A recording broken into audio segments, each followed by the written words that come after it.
on the draft constitution of the USSR, Stalin, 1936. Comrade Stalin's appearance on the rostrum is greeted by all present with loud and prolonged cheers. All rise. Shouts from all parts of the hall. Hurrah for Comrade Stalin! Long live Comrade Stalin! Long live the great Stalin! Hurrah for the great genius, Comrade Stalin! Vivat! Rot front! Hurrah for Comrade Stalin! Part 1. Formation of the Constitution Commission and its tasks. Comrades, the Constitution Commission, whose draft has been submitted for consideration to the present Congress, was formed, as you know, by special decision of the 7th Congress of Soviets of the USSR. This decision was adopted on February 6, 1935. It reads, 1. To amend the Constitution of the Union Soviet Socialist Republics in the direction of a. Further democratizing the electoral system by replacing not entirely equal suffrage by equal suffrage, indirect elections by direct elections and the open ballot by the secret ballot.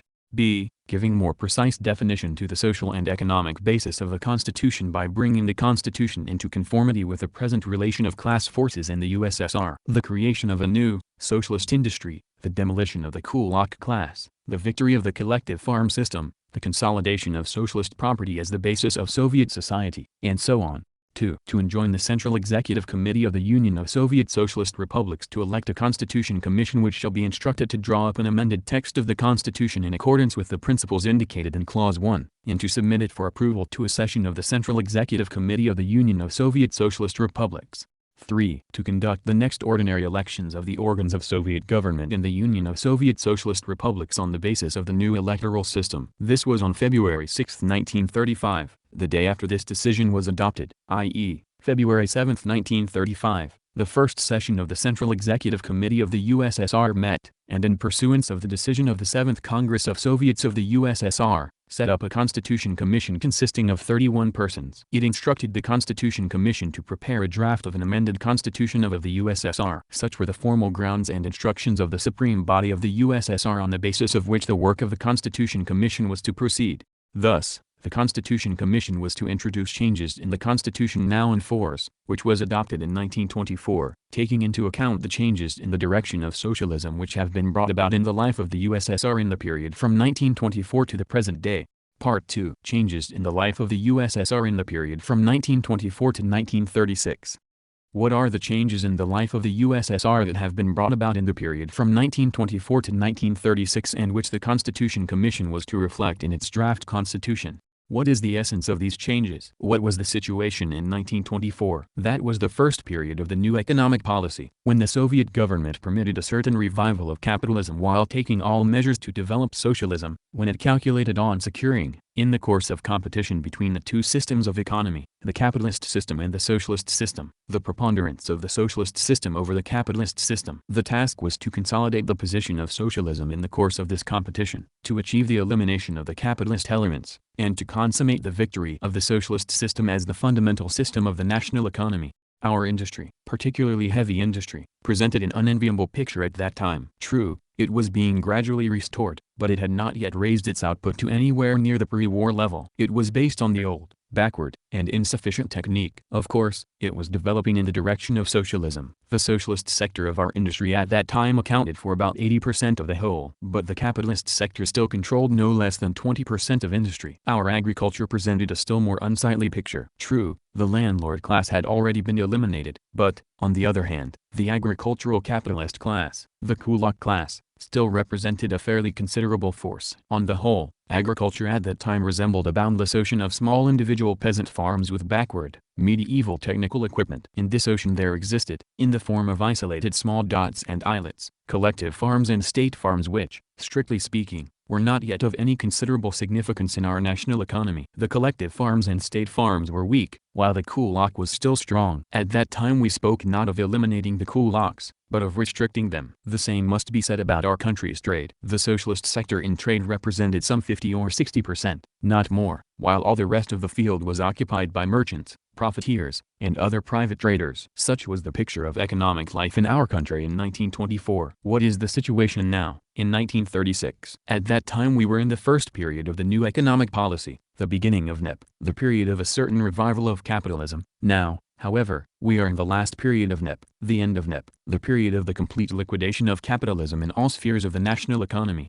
Take the fact, to begin with, that during this period our industry has grown into a gigantic force. Now it can no longer be described as weak and technically ill-equipped. On the contrary, it is now based on new, rich, modern technical equipment, with a powerfully developed heavy industry, and an even more developed machine-building industry. But the most important thing is that capitalism has been banished entirely from the sphere of our industry, while the socialist form of production now holds undivided sway in the sphere of our industry. The fact that in volume of output our present socialist industry exceeds pre-war industry more than sevenfold cannot be regarded as a minor detail.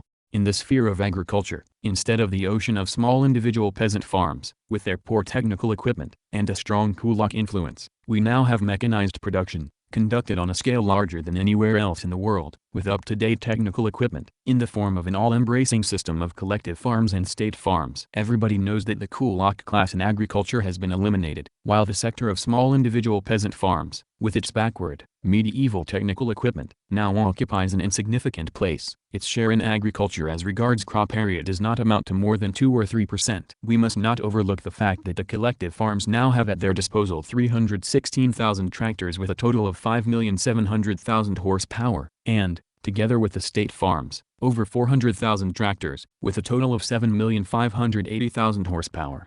As for the country's trade, the merchants and profiteers have been banished entirely from this sphere. All trade is now in the hands of the state, the cooperative societies, and the collective farms. A new, Soviet trade without profiteers, trade without capitalists, has arisen and developed. Thus the complete victory of the socialist system in all spheres of the national economy is now a fact. And what does this mean? It means that the exploitation of man by man has been abolished, eliminated, while the socialist ownership of the implements and means of production has been established as the unshakable foundation of our Soviet society. Prolonged applause. As a result of all these changes in the sphere of the national economy of the USSR, we now have a new, socialist economy, which knows neither crises nor unemployment, which knows neither poverty nor ruin, and which provides our citizens with every opportunity to lead a prosperous and cultured life.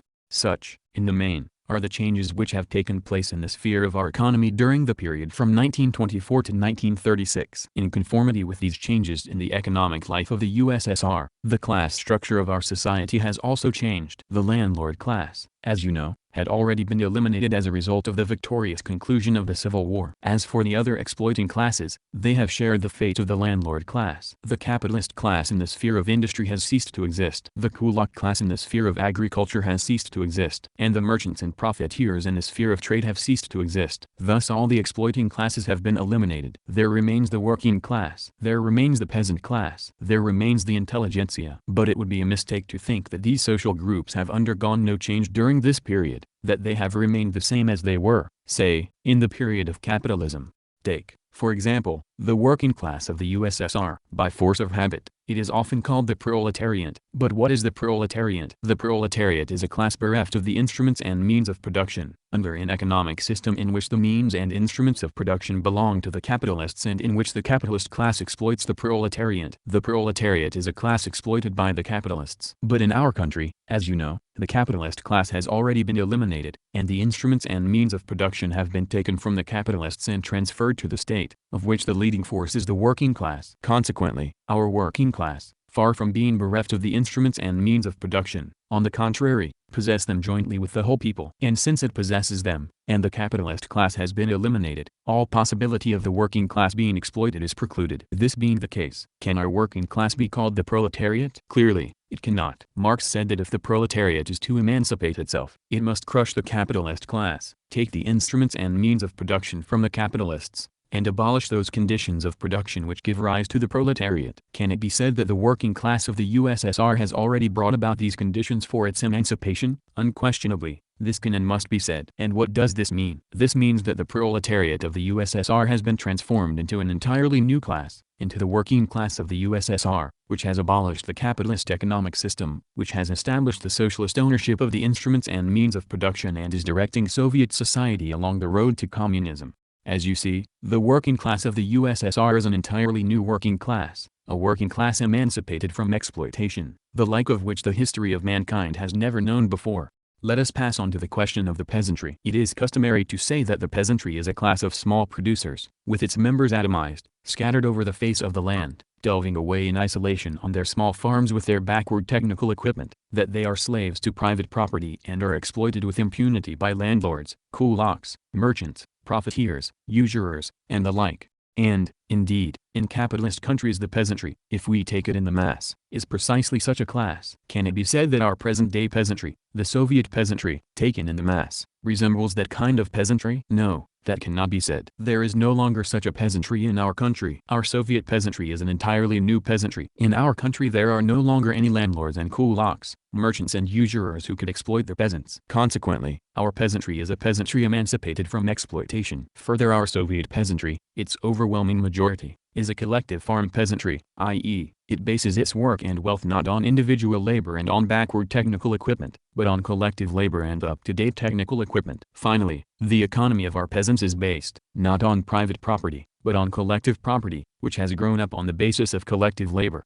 As you see, the Soviet peasantry is an entirely new peasantry, the like of which the history of mankind has never known before. Lastly, let us pass on to the question of the intelligentsia, to the question of engineers and technicians, of workers on the cultural front, of employees in general, and so on. The intelligentsia too, has undergone great changes during this period. It is no longer the old hidebound intelligentsia which tried to place itself above classes, but which actually, for the most part, served the landlords and the capitalists. Our Soviet intelligentsia is an entirely new intelligentsia, bound up by its very roots with the working class and the peasantry. In the first place, the composition of the intelligentsia has changed. People who come from the aristocracy and the bourgeoisie constitute but a small percentage of our Soviet intelligentsia. 80 to 90% of the Soviet intelligentsia are people who have come from the working class, from the peasantry, or from some other strata of the working population. Finally, the very nature of the activities of the intelligentsia has changed. Formerly it had to serve the wealthy classes, for it had no alternative. Today it must serve the people, for there are no longer any exploiting classes. And that is precisely why it is now an equal member of Soviet society, in which, side by side with the workers and peasants, pulling together with them, it is engaged in building the new, classless, socialist society. As you see, this is an entirely new, working intelligentsia, the like of which you will not find in any other country on earth. Such are the changes which have taken place during this period as regards the class structure of Soviet society. What do these changes signify? Fiercely, they signify that the dividing lines between the working class and the peasantry, and between these classes and the intelligentsia, are being obliterated, and that the old class exclusiveness is disappearing. This means that the distance between these social groups is steadily diminishing. Secondly, they signify that the economic contradictions between these social groups are declining or becoming obliterated. And lastly, they signify that the political contradictions between them are also declining and becoming obliterated. Such is the position in regard to the changes in the class structure of the USSR. The picture of the changes in the social life of the USSR would be incomplete if a few words were not said about the changes in yet another sphere. I have in mind the sphere of national relationships in the USSR. As you know, within the Soviet Union there are about 60 nations, national groups and nationalities. The Soviet state is a multinational state. Clearly, the question of the relations among the peoples of the USSR cannot but be one of prime importance for us. The Union of Soviet Socialist Republics, as you know, was formed in 1922, at the First Congress of Soviets of the USSR. It was formed on the principles of equality and the voluntary affiliation of the peoples of the USSR. The constitution now in force, adopted in 1924, was the first constitution of the USSR. That was the period when relations among the peoples had not yet been properly adjusted, when survivals of distrust towards the Great Russians had not yet disappeared, and when centrifugal forces still continued to operate. Under those conditions it was necessary to establish fraternal cooperation among the peoples on the basis of economic, political, and military mutual aid by uniting them in a single federated, multinational state. The Soviet government could not but see the difficulties of this task. It had before it the unsuccessful experiments of multinational states in bourgeois countries. It had before it the experiment of old Austria-Hungary, which ended in failure. Nevertheless, it resolved to make the experiment of creating a multinational state, for it knew that a multinational state which has arisen on the basis of socialism is bound to stand every and any test. Since then 14 years have elapsed, a period long enough to test the experiment. And what do we find? This period has shown beyond a doubt that the experiment of forming a multinational state based on socialism has been completely successful. This is the undoubted victory of the Leninist national policy. Prolonged applause. How is this victory to be explained? The absence of exploiting classes, which are the principal organizers of strife between nations, the absence of exploitation, which cultivates mutual distrust and kindles nationalist passions, the fact that power is in the hands of the working class, which is the foe of all enslavement and the true vehicle of the ideas of internationalism, the actual practice of mutual aid among the peoples in all spheres of economic and social life, and, Finally, the flourishing national culture of the peoples of the USSR, culture which is national in form and socialist in content. All these and similar factors have brought about a radical change in the aspect of the peoples of the USSR. Their feeling of mutual distrust has disappeared, a feeling of mutual friendship has developed among them, and thus real fraternal cooperation among the peoples has been established within the system of a single federated state. As a result, we now have a fully formed multinational socialist state, which has stood all tests, and whose stability might well be envied by any national state in any part of the world. Loud applause. Such are the changes which have taken place during this period in the sphere of national relations in the USSR. Such is the sum total of changes which have taken place in the sphere of the economic and social political life of the USSR in the period from 1924 to 1936.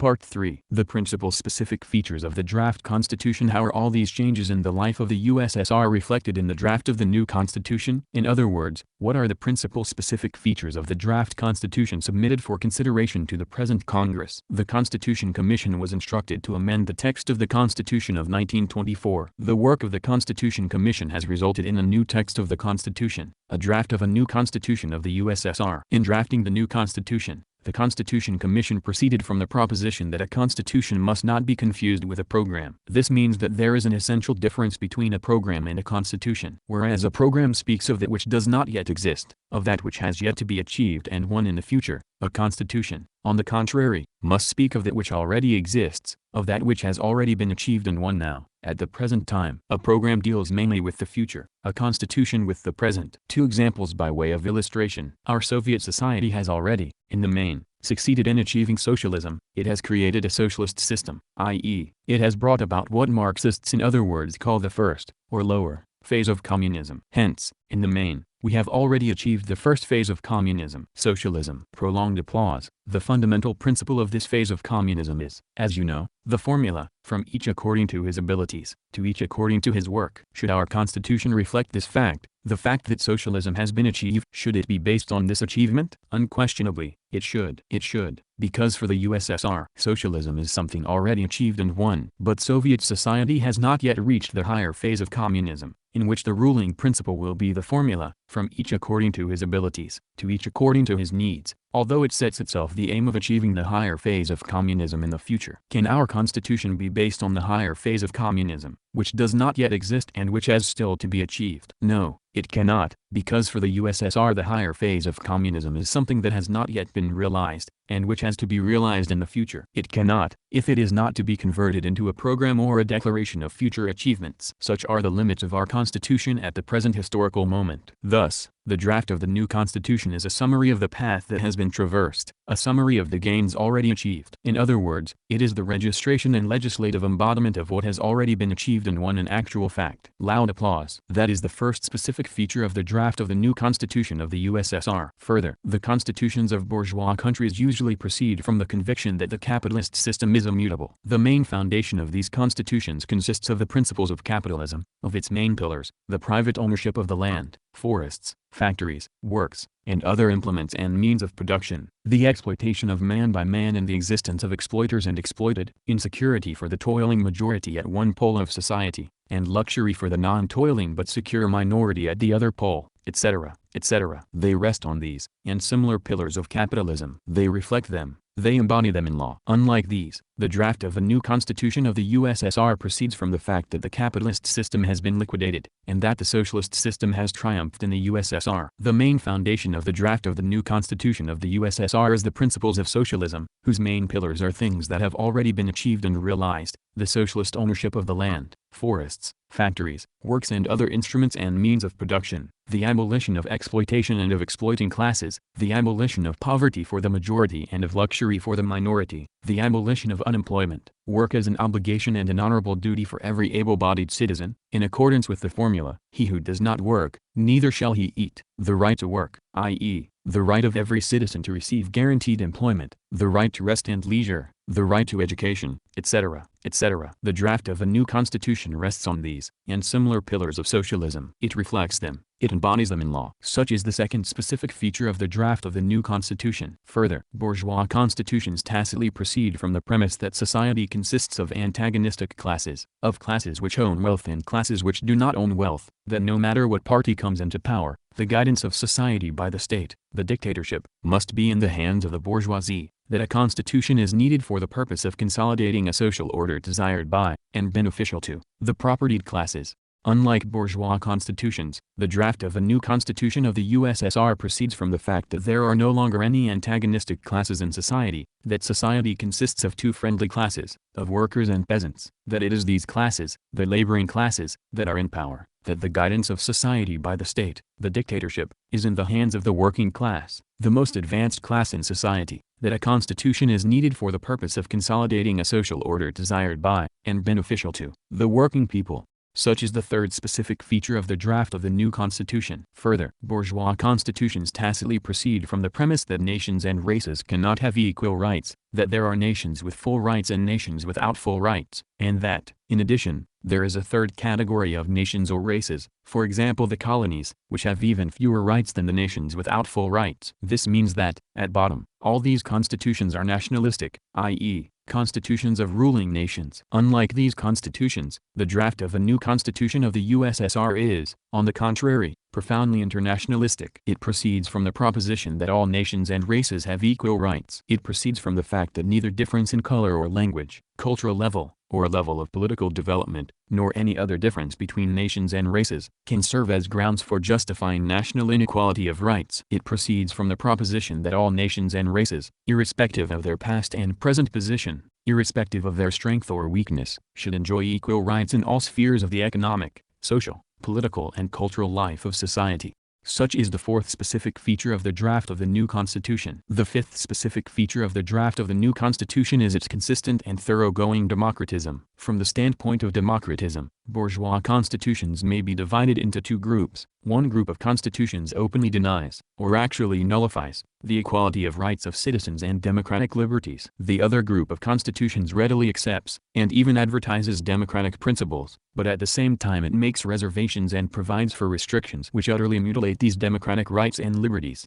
They speak of equal suffrage for all citizens, but at the same time limit it by residential, educational, and even property qualifications. They speak of equal rights for citizens, but at the same time they make the reservation that this does not apply to women, or applies to them only in part, and so on and so forth. What distinguishes the draft of the new constitution of the USSR is the fact that it is free from such reservations and restrictions. For it, there exists no division of citizens into active and passive ones. For it, all citizens are active. It does not recognize any difference in rights as between men and women, residents and non-residents, propertied and propertyless, educated and uneducated. For it, all citizens have equal rights. It is not property status, not national origin, not sex, nor office, but personal ability and personal labor, that determines the position of every citizen in society. Lastly, there is still one more specific feature of the draft of the new constitution. Bourgeois constitutions usually confine themselves to stating the formal rights of citizens, without bothering about the conditions for the exercise of these rights, about the opportunity of exercising them, about the means by which they can be exercised. They speak of the equality of citizens, but forget that there cannot be real equality between employer and workman, between landlord and peasant, if the former possess wealth and political weight in society while the latter are deprived of both, if the former are exploiters while the latter are exploited. Or again, they speak of freedom of speech, assembly, and the press, but forget that all these liberties may be merely a hollow sound for the working class, if the latter cannot have access to suitable premises for meetings, good printing shops, a sufficient quantity of printing paper, etc. What distinguishes the draft of the new constitution is the fact that it does not confine itself to stating the formal rights of citizens, but stresses the guarantee of these rights, the means by which these rights can be exercised. It does not merely proclaim equality of rights for citizens, but ensures it by giving legislative embodiment to the fact that the regime of exploitation has been abolished, to the fact that the citizens have been emancipated from all exploitation. It does not merely proclaim the right to work, but ensures it by giving legislative embodiment to the fact that there are no crises in Soviet society, and that unemployment has been abolished. It does not merely proclaim democratic liberties, but legislatively ensures them by providing definite material resources. It is clear, therefore, that the democratism of the draft of the new constitution is not the ordinary and universally recognized democratism in the abstract, but socialist democratism. These are the principal specific features of the draft of the new Constitution of the USSR. This is the way the draft of the new Constitution reflects the progress and changes that have been brought about in the economic and social political life of the USSR in the period from 1924 to 1936. Part 4. Bourgeois criticism of the draft constitution. A few words about bourgeois criticism of the draft constitution. The question of the attitude of the foreign bourgeois press towards the draft constitution is undoubtedly of some interest, inasmuch as the foreign press reflects the public opinion of the various sections of the population of bourgeois countries. We cannot ignore its criticism of the draft constitution. The first reaction of the foreign press to the draft constitution was expressed in a definite tendency to hush up the draft constitution. I am referring here to the most reactionary press, the fascist press. This group of critics thought it best to simply hush up the draft constitution and to pretend that there is no such draft, and never has been. It may be said that silence is not criticism, but that is not true. The method of keeping silence, as a special method of ignoring things, is also a form of criticism, a stupid and ridiculous form, it is true, but a form of criticism, for all that. Laughter and applause, but their silence was of no avail. In the end they were obliged to open the valve and to inform the world that, sad though it may be, a draft constitution of the USSR does exist, and not only does it exist but it is beginning to exercise a pernicious influence on people's minds. Nor could it be otherwise, for, after all, there is such a thing as public opinion in the world. There is the reading public, living people, who want to know the facts, and to hold them in the vice of deception for long is quite impossible. Deception does not carry one far. The second group of critics admits that there really is such a thing as a draft constitution, but considers that the draft is not of much interest, because it is really not a draft constitution but a scrap of paper, an empty promise, with the idea of performing a certain maneuver to deceive people. And they add that the USSR could not produce a better draft, because the USSR itself is not a state, but only a geographical concept. General laughter. And since it is not a state, its constitution cannot be a real constitution. A typical representative of this group of critics is, strange as it may appear, the German semi-official organ, Deutsche Diplomatische Politische Korrespondenz. This journal bluntly declares that the draft constitution of the USSR is an empty promise, a fraud, a Potemkin village. It unhesitatingly declares that the USSR is not a state, that the USSR is nothing more nor less than a strictly defined geographical concept, general laughter, and that in view of this, the constitution of the USSR cannot be regarded as a real constitution. What can one say about such critics, so-called? In one of his tales the great Russian writer Shchedrin portrays a pig-headed official, very narrow-minded and obtuse, but self-confident and zealous to the extreme. After this bureaucrat had established order and tranquility in the region under his charge, having exterminated thousands of its inhabitants and burned down scores of towns in the process, he looked around him, and on the horizon espied America, a country little known, of course, where, it appears, there are liberties of some sort or other which serve to agitate the people, and where the state is administered in a different way. The bureaucrat espied America and became indignant. What country is that? How did it get there? By what right does it exist? Laughter and applause. Of course, it was discovered accidentally several centuries ago, but couldn't it be shut up again so that not a ghost of it remains? General laughter. Thereupon he wrote an order, shut America up again. General laughter. It seems to me that the gentlemen of the Deutsche Diplomatische Politische Korrespondenz and Shchedrin's bureaucrat are as like as two peas. Laughter and applause. The USSR has long been an eyesore to these gentlemen. For 19 years the USSR has stood like a beacon, spreading the spirit of emancipation among the working class all over the world and rousing the fury of the enemies of the working class. And it turns out that this USSR not only exists, but is even growing, is not only growing, but is even flourishing, and is not only flourishing, but is even composing a draft of a new constitution, a draft which is stirring the minds and inspiring the oppressed classes with new hope. Applause. How can the gentlemen of the German semi-official organ be anything but indignant after this? What sort of country is this? They howl. By what right does it exist? General laughter. And if it was discovered in October 1917, why can't it be shut up again so that not a ghost of it remains? Thereupon they resolved, shut the USSR up again, proclaim publicly that the USSR, as a state, does not exist, that the USSR is nothing but a mere geographical concept. General laughter. In writing his order to shut America up again, Shchedrin's bureaucrat, despite all his obtuseness, evinced some reality by adding to himself, however, it seems that same is not within my power. Roars of laughter and applause. I do not know whether the gentlemen of the German semi-official organ are endowed with sufficient intelligence to suspect that, while, of course, they can shut up this or that country on paper. Speaking seriously, however, same is not within their power. Roars of laughter and applause. As for the constitution of the USSR being an empty promise, a Potemkin village, etc., I would like to refer to a number of established facts which speak for themselves.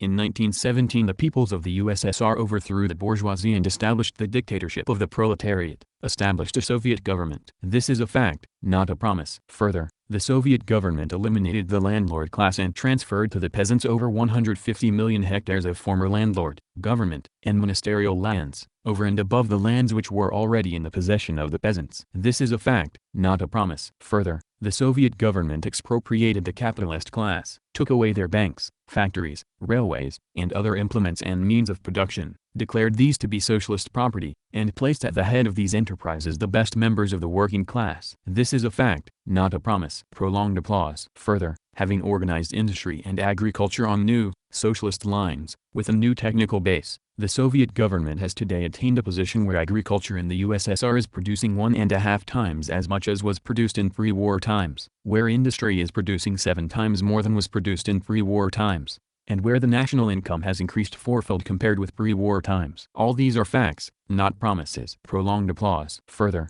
the Soviet government has abolished unemployment, has introduced the right to work, the right to rest and leisure, the right to education, has provided better material and cultural conditions for the workers, peasants and intelligentsia, and has ensured the introduction of universal, direct and equal suffrage with secret ballot towards citizens. All these are facts, not promises. Prolonged applause. Finally, the USSR has produced the draft of a new constitution which is not a promise but the registration and legislative embodiment of these generally known facts, the registration and legislative embodiment of what has already been achieved and won. One may ask, in view of all this, what can all the talk of the gentlemen of the German semi-official organ about Potemkin villages amount to but an attempt on their part to conceal from the people the truth about the USSR, to mislead the people, to deceive them?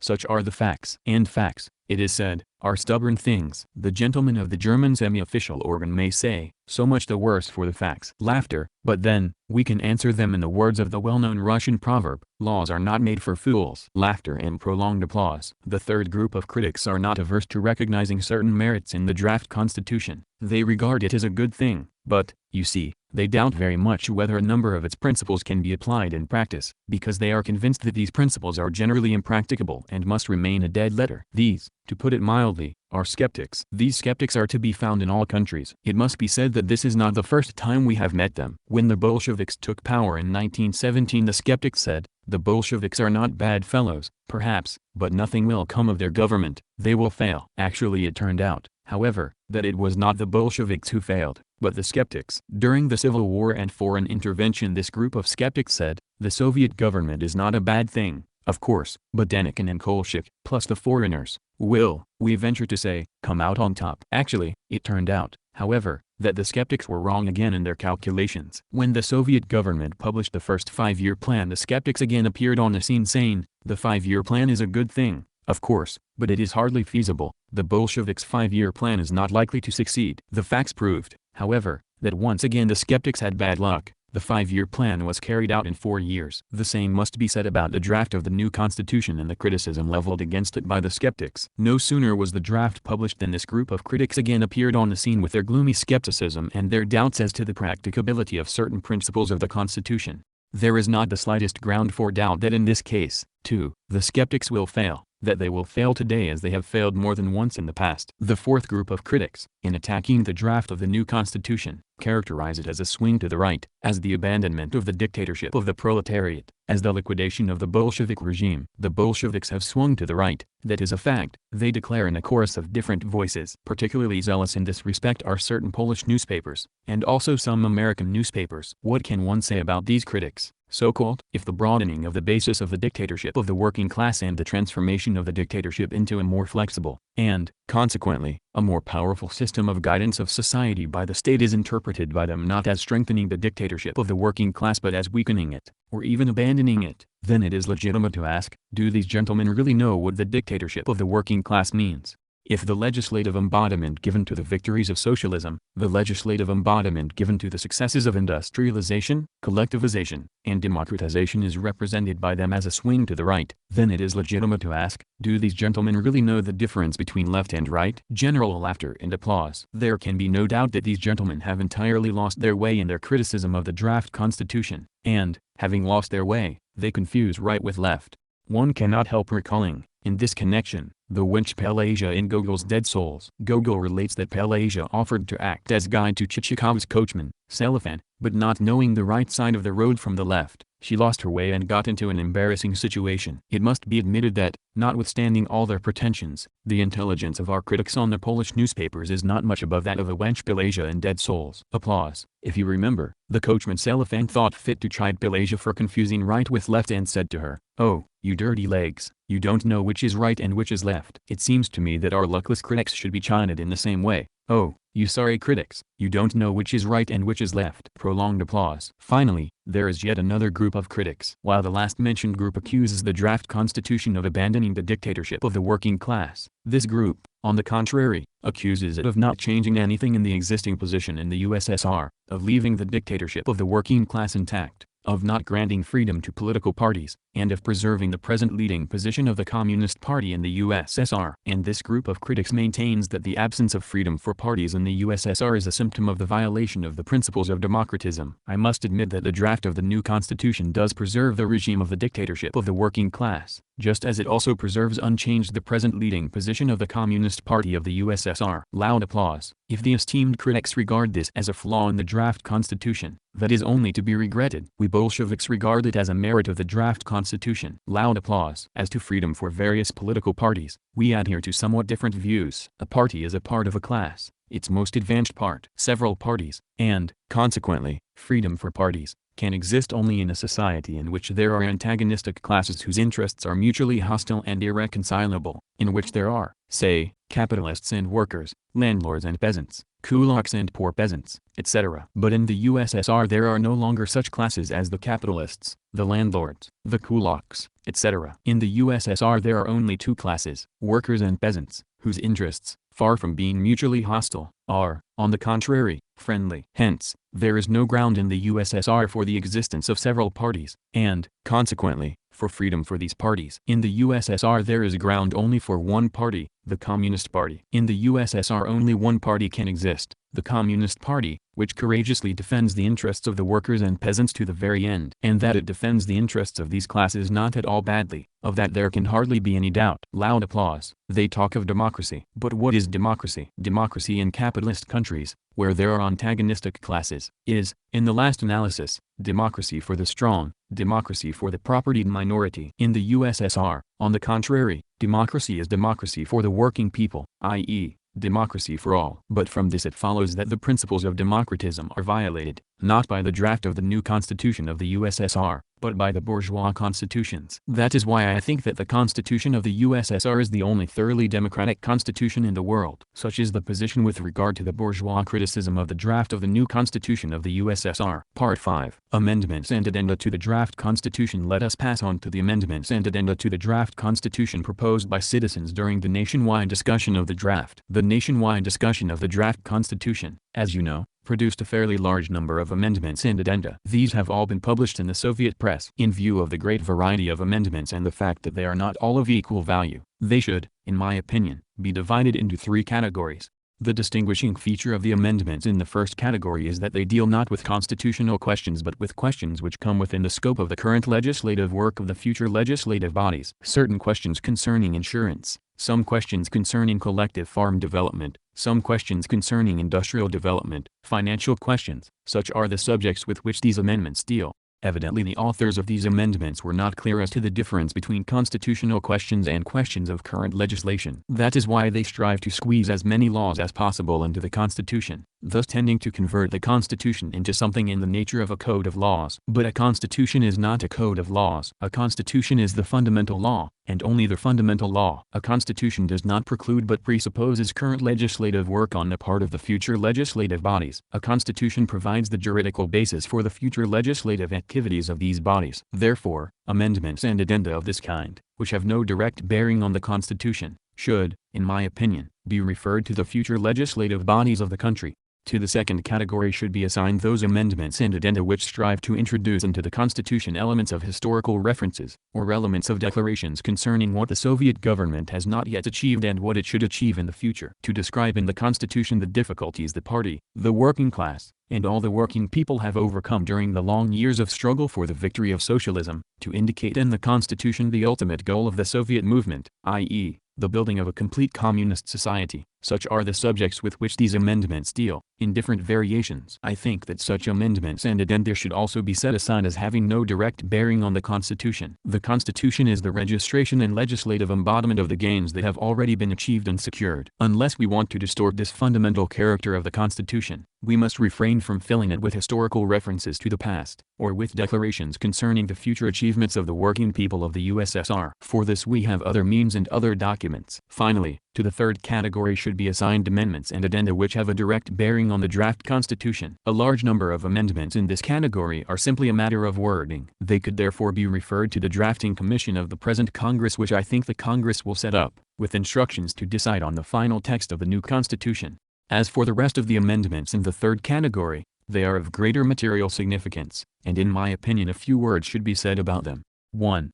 First of all, about the amendments to Article 1 of the draft Constitution. There are 4 amendments. Some propose that we substitute for the words state of workers and peasants the words state of working people. Others propose that we add the words and working intelligentsia to the words state of workers and peasants. A third group proposes that we substitute for the words state of workers and peasants the words state of all the races and nationalities inhabiting the territory of the USSR. A fourth group proposes that we substitute for the word peasants the words collective farmers or toilers of socialist agriculture. Should these amendments be adopted? I think they should not. What does Article 1 of the draft Constitution speak of? It speaks of the class composition of Soviet society. Can we Marxists ignore the question of the class composition of our society in the Constitution? No, we cannot. As we know, Soviet society consists of 2 classes, workers and peasants. And it is of this that Article 1 of the draft Constitution speaks. Consequently, Article 1 of the draft Constitution properly reflects the class composition of our society. It may be asked, what about the working intelligentsia? The intelligentsia has never been a class, and can never be a class. It was and remains a stratum, which recruits its members from all classes of society. In the old days the intelligentsia recruited its members from the ranks of the nobility, of the bourgeoisie, partly from the ranks of the peasantry, and only to a very inconsiderable extent from the ranks of the workers. In our day, under the Soviets, the intelligentsia recruits its members mainly from the ranks of the workers and peasants. But no matter where it may recruit its members, and what character it may bear, the intelligentsia is nevertheless a stratum and not a class.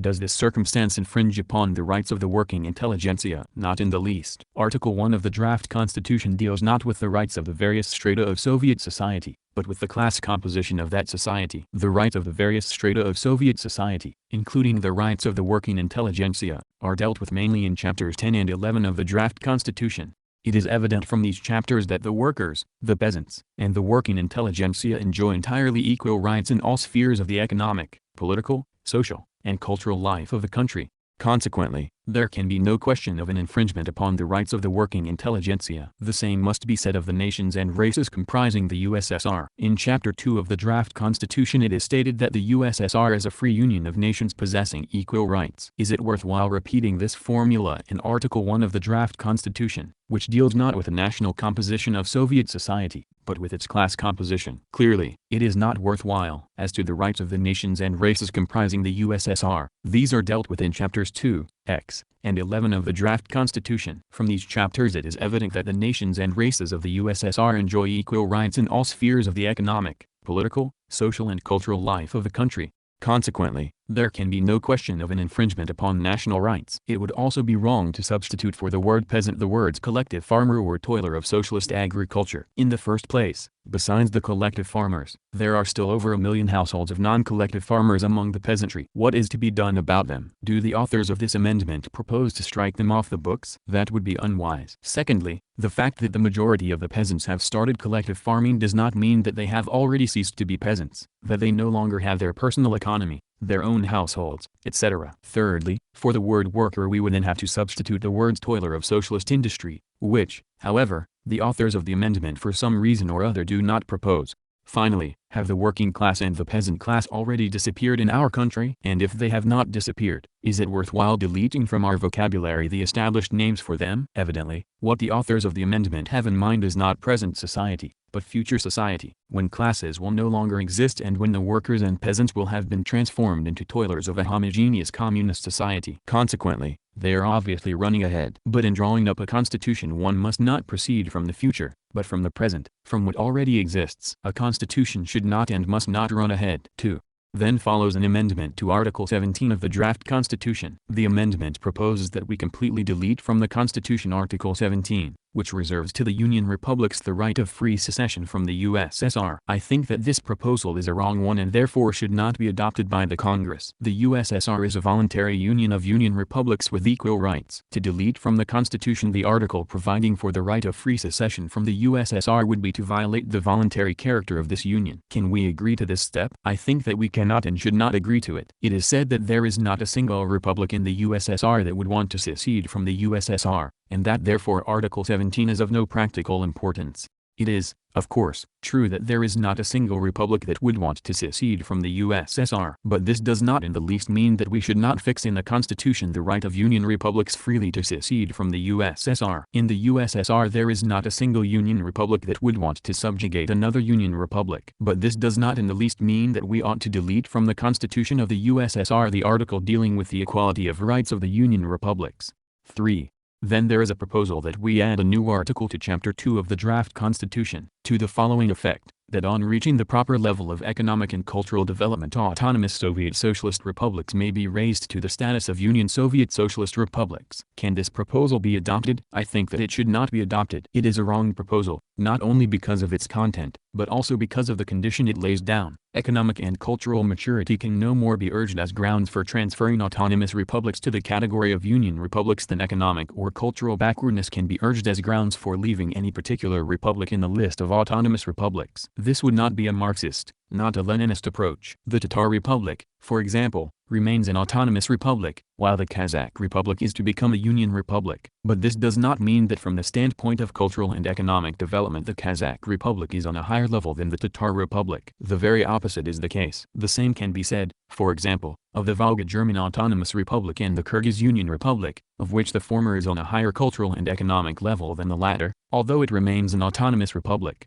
What are the grounds for transferring autonomous republics to the category of Union republics? There are 3 such grounds. First, the republic concerned must be a border republic, not surrounded on all sides by USSR territory. Why? Because since the Union republics have the right to secede from the USSR, a republic, on becoming a Union republic, must be in a position logically and actually to raise the question of secession from the USSR. And this question can be raised only by a republic which, say, borders on some foreign state, and, consequently, is not surrounded on all sides by USSR territory. Of course, none of our republics would actually raise the question of seceding from the USSR. But since the right to secede from the USSR is reserved to the Union republics, it must be so arranged that this right does not become a meaningless scrap of paper. Take, for example, the Bashkir Republic or the Tatar Republic. Let us assume that these autonomous republics are transferred to the category of Union republics. Could they logically and actually raise the question of seceding from the USSR? No, they could not. Why? Because they are surrounded on all sides by Soviet republics and regions, and, strictly speaking, they have nowhere to go if they secede from the USSR. Laughter and applause.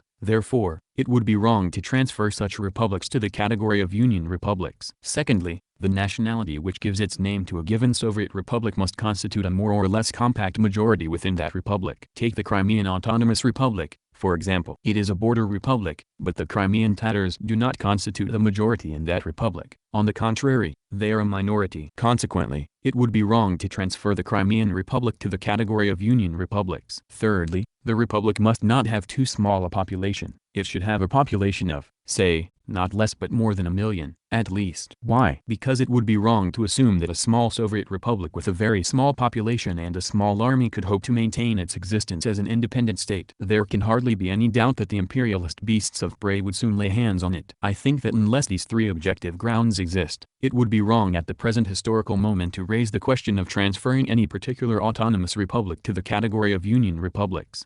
4. Next it is proposed to delete from Articles 22, 23, 24, 25, 26, 27, 28 and 29 the detailed enumeration of the administrative territorial division of the Union republics into territories and regions. I think that this proposal is also unacceptable. There are people in the USSR who are always ready and eager to go on tirelessly recarving the territories and regions and thus cause confusion and uncertainty in our work. The draft constitution puts a check on these people, and that is very good, because here, as in many other things, we need an atmosphere of certainty. We need stability and clarity. 5. The Fifth Amendment concerns Article 33. The creation of 2 chambers is regarded as inexpedient, and it is proposed that the Soviet of nationalities be abolished. I think that this amendment is also wrong. A single-chamber system would be better than a dual-chamber system if the USSR were a single-nation state. But the USSR is not a single-nation state. The USSR, as we know, is a multinational state. We have a supreme body in which are represented the common interests of all the working people of the USSR irrespective of nationality. This is the Soviet of the Union. But in addition to common interests, the nationalities of the USSR have their particular, specific interests, connected with their specific national characteristics. Can these specific interests be ignored? No, they cannot. Do we need a special supreme body to reflect precisely these specific interests? Unquestionably, we do. There can be no doubt that without such a body it would be impossible to administer a multinational state like the USSR. Such a body is the second chamber, the Soviet of nationalities of the USSR. Reference is made to the parliamentary history of European and American states. It is pointed out that the dual-chamber system in these countries has produced only negative results, that the second chamber usually degenerates into a center of reaction and a brake on progress. All that is true. But this is due to the fact that in those countries there is no equality between the two chambers. As we know, the second chamber is not infrequently granted more rights than the first chamber, and, moreover, as a rule the second chamber is constituted undemocratically, its members not infrequently being appointed from above. Undoubtedly, these defects will be obviated if equality is established between the chambers and if the second chamber is constituted as democratically as the first. 6. Further, an addendum to the draft constitution is proposed calling for an equal number of members in both chambers. I think that this proposal might be adopted. In my opinion, it has obvious political advantages, for it emphasizes the equality of the chambers. 7. Next comes an addendum to the draft constitution which proposes that the members of the Soviet of nationalities be elected by direct vote, as in the case of the members of the Soviet of the Union. I think that this proposal might also be adopted. True, it may create certain technical inconveniences during elections, but, on the other hand, it would be of great political advantage, for it would enhance the prestige of the Soviet of nationalities. 8. Then follows an addendum to Article 40, proposing that the Presidium of the Supreme Soviet be granted the right to pass provisional acts of legislation. I think that this addendum is wrong and should not be adopted by the Congress. It is time we put an end to a situation in which not one but a number of bodies legislate. Such a situation runs counter to the principle that laws should be stable. And we need stability of laws now more than ever. Legislative power in the USSR must be exercised only by one body, the Supreme Soviet of the USSR. 9. Further, an addendum is proposed to Article 48 of the draft constitution, demanding that the President of the Supreme Soviet of the USSR be elected not by the Supreme Soviet of the USSR but by the whole population of the country. I think this addendum is wrong, because it runs counter to the spirit of our constitution. According to the system of our constitution there must not be an individual president in the USSR, elected by the whole population on a par with the Supreme Soviet, and able to put himself in opposition to the Supreme Soviet. The president in the USSR is a collegium. It is the Presidium of the Supreme Soviet, including the president of the Presidium of the Supreme Soviet, elected, not by the whole population, but by the Supreme Soviet, and accountable to the Supreme Soviet. Historical experience shows that such a structure of the supreme bodies is the most democratic, and safeguards the country against undesirable contingencies. 10. Then follows another amendment to Article 48. It reads as follows, that the number of vice presidents of the Presidium of the Supreme Soviet of the USSR be increased to 11, one from each Union Republic. I think that this amendment might be adopted, for it would be an improvement and would only enhance the prestige of the Presidium of the Supreme Soviet of the USSR. 11. Then follows an amendment to Article 77. It calls for the organization of a new all-Union People's Commissariat, the People's Commissariat of the Defense Industry. I think that this amendment should likewise be accepted. Applause, for the time has arrived to separate our defense industry and have a People's Commissariat for it. It seems to me that this would only improve the defense of our country. 12. Next follows an amendment to Article of the Draft Constitution, demanding that the article be changed to provide for the prohibition of religious rights. I think that this amendment should be rejected as running counter to the spirit of our Constitution. 13. Finally, there is one other amendment of a more or less material character. I am referring to an amendment to Article 135 of the Draft Constitution. It proposes that ministers of religion, former white guards, all the former rich, and persons not engaged in socially useful occupations be disfranchised, or, at all events, that the franchise of people in this category be restricted to the right to elect, but not to be elected. I think that this amendment should likewise be rejected. The Soviet government disfranchised the non-working and exploiting elements not for all time, but temporarily, Up to a certain period. There was a time when these elements waged open war against the people and actively resisted the Soviet laws. The Soviet law depriving them of the franchise was the Soviet government's reply to this resistance. Quite some time has elapsed since then. During this period we have succeeded in abolishing the exploiting classes, and the Soviet government has become an invincible force. Has not the time arrived for us to revise this law? I think the time has arrived. It is said that this is dangerous, as elements hostile to the Soviet government, some of the former White Guards, kulaks,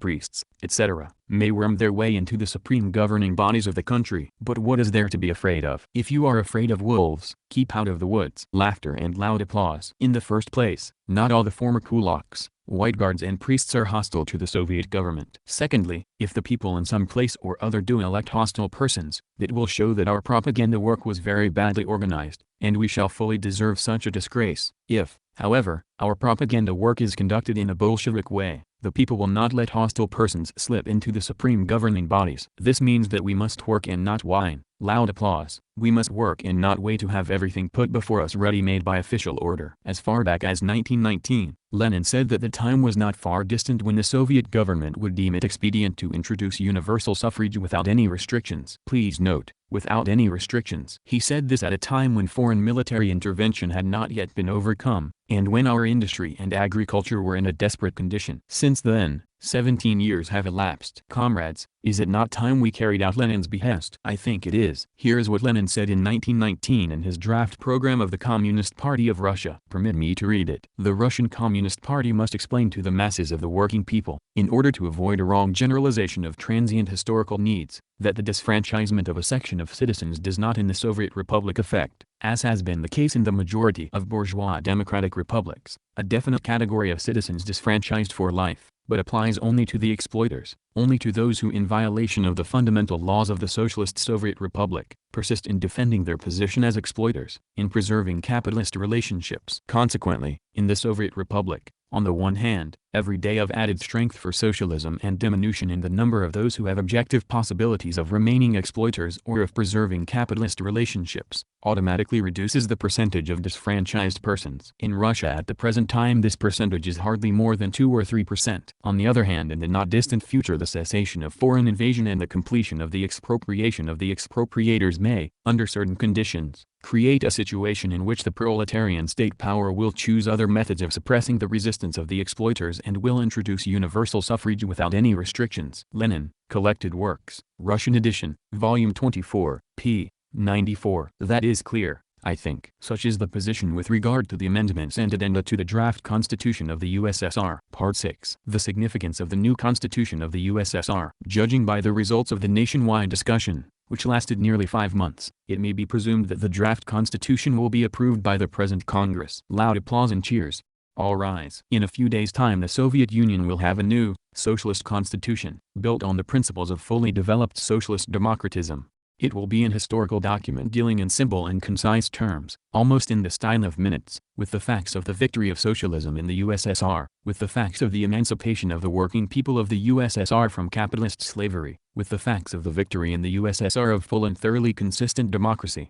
It will be a document testifying to the fact that what millions of honest people in capitalist countries have dreamed of and still dream of has already been realized in the USSR. Loud applause. It will be a document testifying to the fact that what has been realized in the USSR is fully possible of realization in other countries also. Loud applause. But from this it follows that the international significance of the new constitution of the USSR can hardly be exaggerated. Today, when the turbid wave of fascism is bespattering the socialist movement of the working class and besmirching the democratic strivings of the best people in the civilized world, the new constitution of the USSR will be an indictment against fascism, declaring that socialism and democracy are invincible. Applause. The new constitution of the USSR will give moral assistance and real support to all those who are today fighting fascist barbarism. Loud applause. Still greater is the significance of the new constitution of the USSR for the peoples of the USSR. While for the peoples of capitalist countries the constitution of the USSR will have the significance of a program of action, it is significant for the peoples of the USSR as the summary of their struggles, a summary of their victories in the struggle for the emancipation of mankind. After the path of struggle and privation that has been traversed, it is pleasant and joyful to have our constitution, which treats of the fruits of our victories. It is pleasant and joyful to know what our people fought for and how they achieved this victory of worldwide historical importance. It is pleasant and joyful to know that the blood our people shed so plentifully was not shed in vain, that it has produced results. Prolonged applause. This arms our working class, our peasantry, our working intelligentsia spiritually. It impels them forward and rouses a sense of legitimate pride.